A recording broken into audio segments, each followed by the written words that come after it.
Hey guys, welcome to this video where we're going to be covering how to work with the exercise files that you're going to find within this activity. So let's jump in and get started.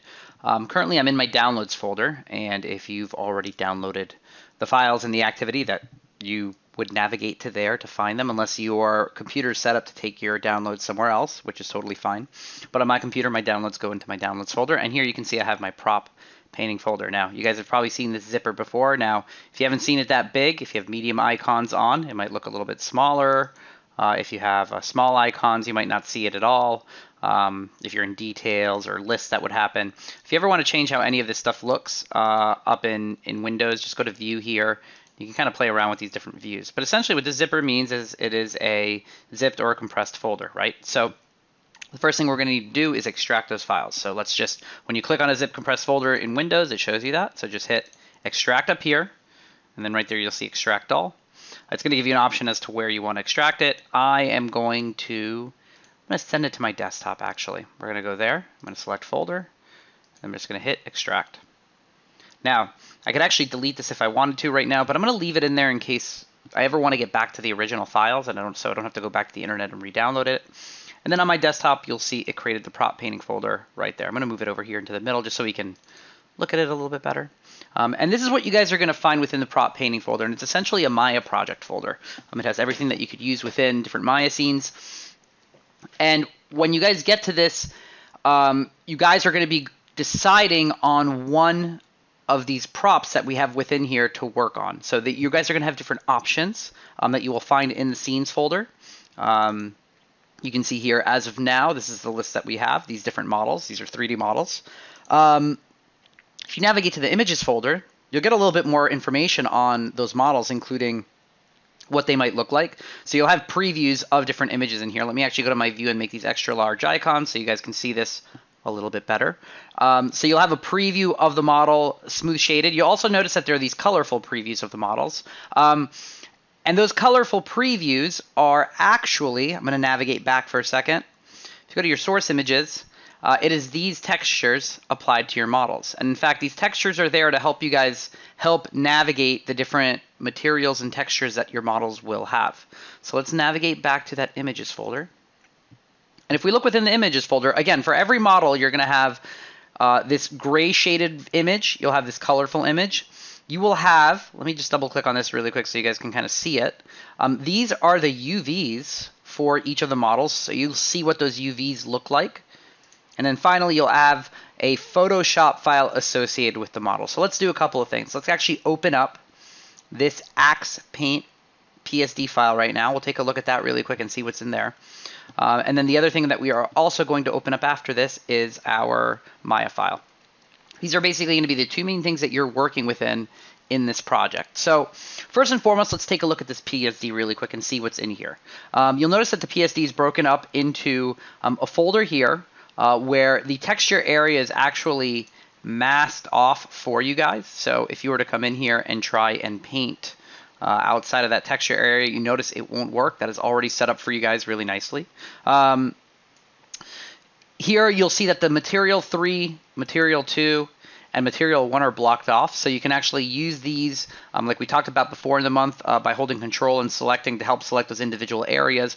Or you can start using that to help build masks for those individual material parts of the objects we're working with. And then at the top, this layer that's off, you can turn it on or off, and you'll actually see the UVs laid out over those color areas. So now that we've broken down what is in this file, let's open up the Maya file associated with this and see what that looks like. I'm going to navigate back to my scenes folder, and I'm going to open my Axe model, and it's going to open within Maya. And there we will see what the Axe model looks like within our 3D scene. And then I'm going to show you guys one other important thing that you guys are going to want to do to make sure that all of this stuff is connected and ready to go as you move forward. I would love to continue Maya. Thank you. And here we go, guys. So here, hopefully this is how this scene opens up in your version of Maya. If it doesn't, I'm sorry about that. But no matter what, you should see this Axe model right over here. So as of right now, what you're seeing here is the UV editor and the UVs for the Axe model. And there's the Axe model. showing this checker pattern in here. Now, I just turned it back to smooth shaded by hitting 5. If I hit 6, you'll notice right now that the axe model is gray, but we talked about that colorful texture that was on here, right? So one of the things that you guys can do right now to see that in Maya is just make sure that you set your project to the prop files folder. So let's go here to File, Set Project. And I'm going to navigate to my desktop where I had that prop painting folder right there. Not the prop files, but prop painting. You can just double click on it. And then all you got to do is hit set. And what should happen, everything being right in the world, is my axe should turn the colors associated with the shader on it. But it is not doing that for some reason. Nope, it's showing it in there. Let's just make sure that my Lambert 1 is on there properly. Let's actually turn off. Oh, there it is. So for some reason, Maya did not update for a second, because Maya does that sometimes. Actually, it could be because I have the UV editor open and I have the checkerboard open here. So I could click the texture on there, turn off the checker. That is show your texture in Maya. You can see display image show or hide the texture image. That would be like I said, hitting 5 or 6 in here. This would turn on and off your checkerboard for your model in the UV editor, but you don't really have to worry about that too much, guys.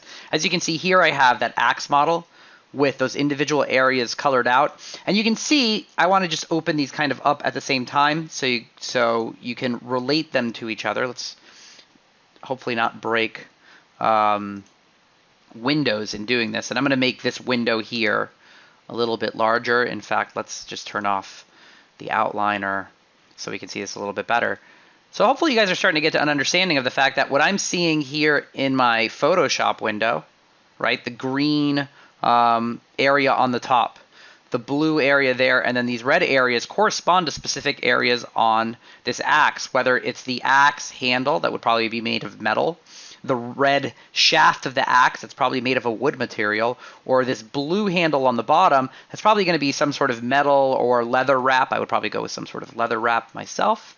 And that's what essentially makes up this scene right here. Now, I'm showing you guys this specifically for just the axe and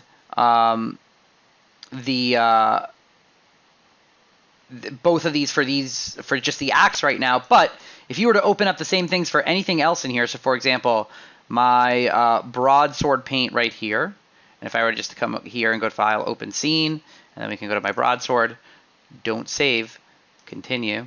The same thing should come up. And here's the really great thing, guys, because you've already set your project. I'm just going to close out of the axe right there. Because you've already set your project in here, right? You'll notice that Maya already put those textures on there. Once you can make that connection into that folder, it will be set up for all the rest of your files. So guys, I hope having navigated through here, this makes a little bit of sense. You guys have an understanding of kind of how these files are arranged. And moving forward, we're going to start talking about the texture painting process and how you're going to get that done. So I look forward to working with you guys in future videos in this activity, and keep on pushing forward.